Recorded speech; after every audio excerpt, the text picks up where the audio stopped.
இன்னைக்கு Wednesday. So non veg எடுக்கலாம் அப்படின்னு பிளான் பண்ணியிருந்தோம். இந்த பைனாப்பிள் வந்து பார்த்தீங்கன்னா, முளைக்கிறதுக்காக தண்ணிக்குள்ள வச்சிருக்கேன்.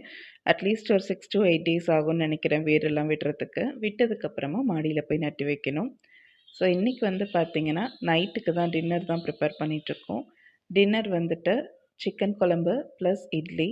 இட்லி மாவு வந்து வீட்லயே அரைச்சது தான். ஸோ அதனால ரொம்ப சாஃப்ட்டா அப்படியே பஞ்சு மாரி இருக்கும். சாப்பிட்றதே தெரியாது. அந்த அளவுக்கு சாஃப்ட்டா இருக்கும் இட்லி.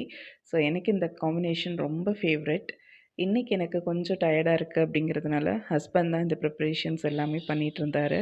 எனக்கு கொஞ்சம் சூடா சீரக தண்ணி குடிக்கணும் போல இருந்துச்சு. அதனால சரின்னு சொல்லி நான் ஒரு பக்கம் வந்து சீரக தண்ணி வந்து வச்சுட்டுருந்தேன். ஸோ இது வந்து கொஞ்சம் சூடா குடிக்கும்போது நல்லா இதமா இருக்கும். இதுன்னு இல்ல, லெமன் கிராஸ் போட்டு குடித்தாலும் அதுவும் நல்லா ரெஃப்ரெஷிங்கா இருக்கும். அண்ட் இந்த மாரி வந்து இன்னும் நெறைய கைண்ட் ஆஃப் வாட்டர் வந்து நான் கொதிக்க வச்சு குடிப்பேன். அதில ஒவ்வொன்னா உங்களுக்கு நான் ஷேர் பண்றேன்.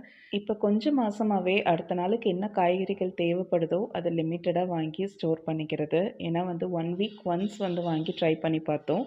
பட் அதுவுமே வந்து சில காய்கறிகள்லாம் அழுகி போயிட்டு வேஸ்ட்டா அது போயிட்டுருந்தது. ஸோ அதனால அடுத்த நாளுக்கு என்ன தேவையோ, அத முந்தின நாள் போய் வாங்கிட்டு வர மாரி தான் பிளான் பண்ணியிருக்கோம். பட் இது வந்து டெய்லி கடைக்கு போற மாரி தான் இருக்கும். பட் அது ஒரு ரொட்டீனாவே மாறிருச்சுன்னு சொல்லலாம்.